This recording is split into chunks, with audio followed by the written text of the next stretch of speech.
तो क्या हाल है आप सभी की। उम्मीद करते हैं सब अच्छे होंगे, सब मज़े में होंगे, अपने अपने घर पर बढ़िया होंगे। तो देखिए, जैसे कि आपको पता है कि भारत का जो नाम है वो भारत ही रहने वाला है, और जो इंडिया नाम है वो इंडिया नाम पूरी तरह से कॉन्स्टिट्यूशन से अपने हटने वाला है। और इस चीज़ से पूरे भारत में राजनीति देखने को मिल रही है। और इसकी जो शुरुआत हुई थी वो G20 समिट से लेकर ही हुई थी, क्योंकि देखा जाए तो आपको तो पता ही है कि भारत में इस बार G20 का जो समिट है वो हो रहा है, जिसमें दुनिया के जो टॉप 20 ताकतवर जो देश है वो भारत में आ रहे हैं। उनके जो राष्ट्रीय अध्यक्ष हैं वो भारत में आ रहे हैं, ताकि जो आगे की जो फ्यूचर की स्ट्रैटेजी है उसको डिस्कस किया जा सके। तो बहुत ही ज़्यादा तगड़ी तैयारी चल रही है भारत में। और इस चीज़ के लिए यहाँ पर जो राष्ट्रपति भवन है, उन्होंने यहाँ पर इन जो भी लोग आ रहे हैं बाहर से, उनके लिए खास डिनर का इनविटेशन छपवाया। और जो डिनर का इनविटेशन छपवाया उसमें उन्होंने ये लिखा, प्रेसिडेंट ऑफ इंडिया ना लिखकर प्रेसिडेंट ऑफ भारत लिख दिया। और इस चीज़ से यहाँ पर जो स्पेकुलेशन लग रही है कि भाई भारत का जो नाम है वो भारत का नाम रहेगा, और जो इंडिया नाम है वो इंडिया नाम संविधान से रिमूव हो जाएगा। जबकि जो इंडिया और भारत संविधान में ये दोनों नाम लिखित हैं, तो यहाँ पर जो नाम है ये, इसमें से अब संविधान से इंडिया नाम हटने वाला है। और यहाँ पर 18 सितंबर से पार्लियामेंट का एक विशेष सत्र भी होने वाला है, जिसमें ये स्पेकुलेशन की जा रही है कि भाई भारत में जो नाम है ना ये इंडिया, वो हट जाएगा। और जो 5 दिन का जो स्पेशल सेशन है उसमें इस चीज़ को लेकर एक बिल भी लाया जा सकता है। अब देखिए, यहाँ पर ये जो बात है वो अभी पूरी तरह से कंफर्म नहीं हुई, क्योंकि यहाँ पर जो सरकार है उसने भी ऐसा कुछ नहीं कहा है। ये बस यहाँ पर इस चीज़ से स्पेकुलेशन बढ़ रहे हैं। और इस चीज़ को लेकर जो हवा मिली है वो बीजेपी की तरफ से काफ़ी ज़्यादा देखने को मिल रही है, क्योंकि देखा जाए तो असम के जो CM है हिमंता बिस्वा शर्मा, उन्होंने भी यहाँ पर प्रेसिडेंट ऑफ भारत लिखना शुरू कर दिया, रिपब्लिक ऑफ भारत। और इसके अलावा जो उत्तराखंड के जो CM है उन्होंने भी रिपब्लिक ऑफ भारत कहना शुरू कर दिया। तो यहाँ पर जो बीजेपी की जो नेता है, जो सरकार के लोग हैं, उन्होंने यहाँ पर सिर्फ और सिर्फ भारत का नाम का बढ़ावा दिया है। अब देखिए, जो इंडिया नाम है ये हटता है या नहीं हटता है ये तो वही आने वाला वक्त ही बताएगा। लेकिन इससे पहले भी कई बार कोशिशें हो चुकी है, सुप्रीम कोर्ट में तक में भी बात गई है।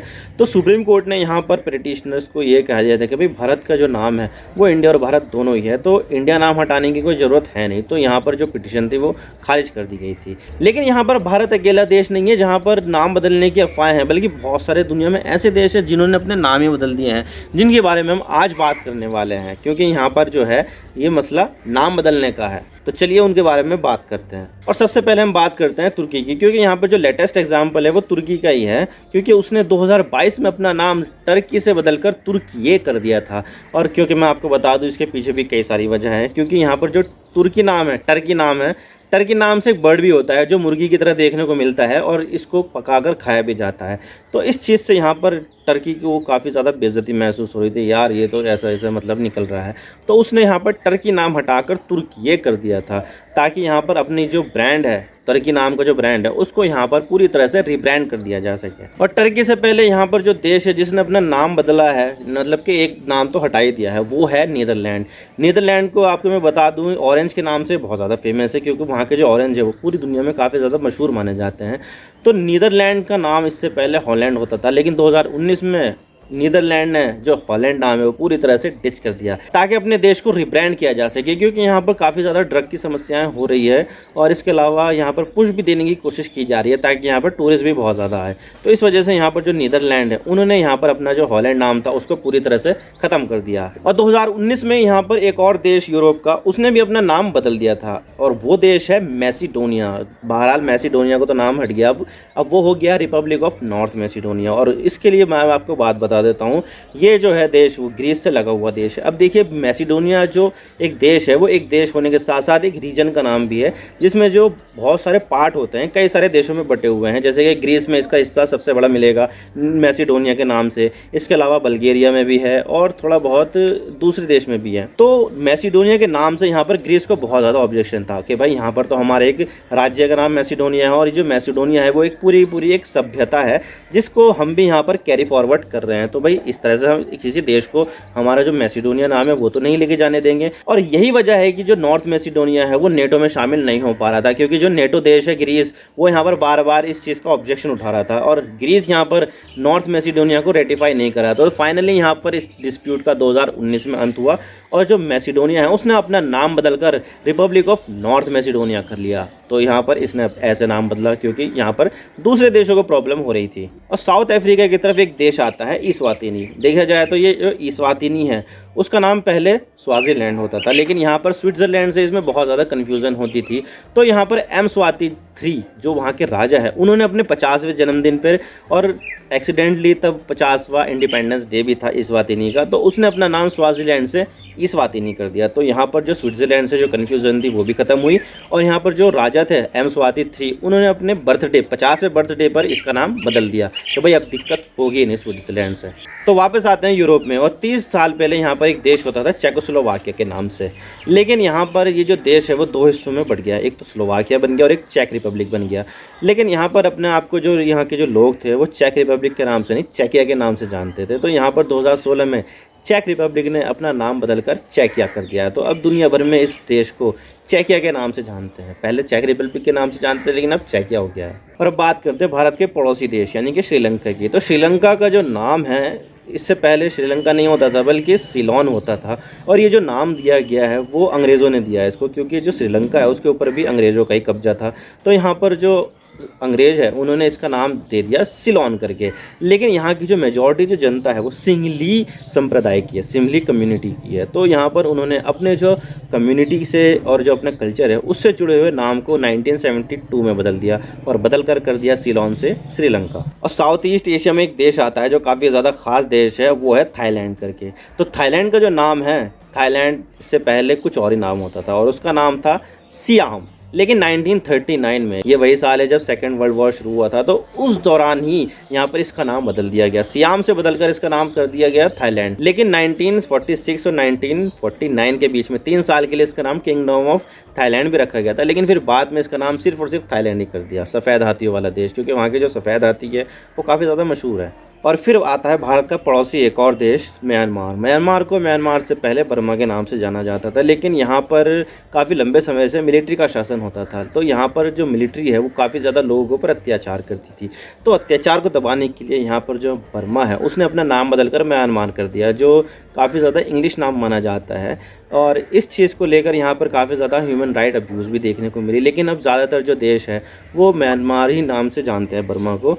लेकिन आज अमेरिका ऐसा देश है जो म्यांमार को नाम को अभी भी एक्सेप्ट नहीं कर पाया है, ये अभी भी इसको बर्मा ही मानता है। और अब बात करते हैं अफ्रीका के काफ़ी बड़े देश जो क्षेत्रफल के हिसाब से काफ़ी ज़्यादा बड़ा है, और वो है DR कॉन्गो यानी कि डेमोक्रेटिक रिपब्लिक ऑफ कॉन्गो।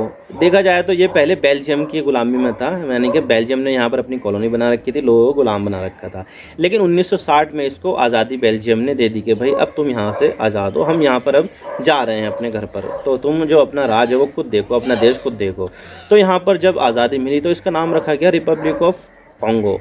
लेकिन यहाँ पर 1964 में फिर से इसका नाम बदला गया और इसका नाम कर दिया गया डेमोक्रेटिक रिपब्लिक ऑफ कॉन्गो। यहाँ तक तो ठीक था कि भाई यहाँ पर जो नाम है वो डेमोक्रेटिक रिपब्लिक ऑफ कॉन्गो है, लेकिन हद तो तब हो गई जब यहाँ पर इसका नाम फिर से चेंज कर दिया गया, क्योंकि उस दौरान यहाँ पर एक डिक्टेटर आते हैं मोबुतु सेसे करके। तो उन्होंने यहाँ पर इस देश का नाम फिर से बदल दिया और इस देश का नाम 1971 में कर दिया ज़ायरे। ज़ायरे आपने नाम सुना होगा, वहाँ पर एक नदी भी बहती है, तो ज़ायरे नाम की नदी के ऊपर ही इस देश का नाम ज़ायरे कर दिया गया। क्योंकि यहाँ पर अगर डेमोक्रेटिक रिपब्लिक ऑफ कॉन्गो लगाते तो यहाँ पर डेमोक्रेसी भी दिखानी पड़ती और रिपब्लिक भी दिखाना पड़ता, लेकिन वहाँ पर तो डिक्टेटर का शासन था, डेमोक्रेसी और जो रिपब्लिक का जो चीज़ है, कॉन्सेप्ट है, वो तो दूर दूर तक भी वहाँ पर नहीं था। तो इस वजह से यहाँ पर जो डेमोक्रेटिक रिपब्लिक ऑफ कॉन्गो था वो नाम हटा के 1971 में इसका नाम ज़ायरे कर दिया गया। लेकिन जब डिक्टेटर शासन का अंत हुआ तो 1997 में इसका नाम ज़ायरे से बदलकर दोबारा से डेमोक्रेटिक रिपब्लिक ऑफ कॉन्गो कर दिया गया है। और अब बात करते हैं ईरान की। देखा जाए तो ईरान का नाम ईरान शुरू से नहीं था, बल्कि इसका नाम था पर्शिया, और आज भी पर्शिया के नाम से पर्शियन गल्फ़ काफ़ी ज़्यादा फेमस है। फ़ारस की खाड़ी, फ़ारस नाम पहले से काफ़ी ज़्यादा फेमस है, लेकिन ये 1935 से पहले है। 1935 से पहले तो इसका नाम पर्शिया होता था, लेकिन फिर बाद में इसका नाम चेंज कर दिया गया, क्योंकि यहाँ पर पहले कजर डायनेस्टी का शासन था, लेकिन कजर डायनेस्टी यहाँ पर हट गई और फिर रेज़ा शाह का राजवंश चलने लगा, तो उसने यहाँ पर अपना नाम अपने हिसाब से कर दिया, यानी कि पर्शिया से ईरान कर दिया, जो आज तक भी ईरानी चल रहा है। और फिर से चलते हैं यूरोप में और बात करते हैं आयरलैंड की। देखा जाए तो आयरलैंड, यहाँ पर आयरलैंड का नाम पहले ऐसा नहीं था, यहाँ पर पहले इसका नाम था Irish free state. Free state यहाँ पर इतना लंबा चौड़ा नाम होने से काफ़ी ज़्यादा कन्फ्यूज़न हो रही थी, तो 1937 में इसका नाम बदलकर आयरलैंड कर दिया गया। तो अब से यहाँ पर ये जो देश है वो आयरलैंड ही कहलाता है, जो आज भी आयरलैंड ही कहलाता है। और अब बात करते हैं जिम्बाब्वे की। देखा जाए तो जिम्बाब्वे का नाम एक बार नहीं बदला गया है बल्कि 2 बार बदला गया है, क्योंकि देखा जाए तो इस देश पर भी ब्रिटिश शासन था। यहाँ पर भी इस देश के ऊपर भी ब्रिटेन ने अपना राज कर रखा था, कब्जे में ले रखा था ये देश भी। लेकिन 1964 से पहले इसको साउदर्न रोडेशिया के नाम से जाना जाता था कि भाई ये देश जो है वो साउदर्न रोडेशिया है। लेकिन 1964 में इसका नाम सीधा सीधा रोडेशिया कर दिया गया कि भाई ये जो देश है वो रोडेशिया के नाम से जाना जाएगा। लेकिन यहाँ पर कुछ ज़्यादा रेजिस्टेंस मिलने लगा जिम्बाब्वे के लोगों से कि भाई यहाँ पर अब हम तुम्हारे गुलाम नहीं रहेंगे, तो यहाँ पर ब्रिटेन को ये देश छोड़कर जाना पड़ा। तो ये देश 1980 में आज़ाद हुआ है, ज़्यादा आज़ादी मिले ज़्यादा टाइम नहीं हुआ है, तो 1980 में ये देश आज़ाद हुआ। तो उस आज़ादी के बाद से इस देश ने ब्रिटिश लेगेसी को छोड़ दिया और अपने देश का नाम जिम्बाब्वे रख लिया। तो ये देश है जिन्होंने अपने नाम प्रीवियसली चेंज किए हैं। आप इसके बारे में क्या सोचते हैं, आप हमें कमेंट सेक्शन में बता देना।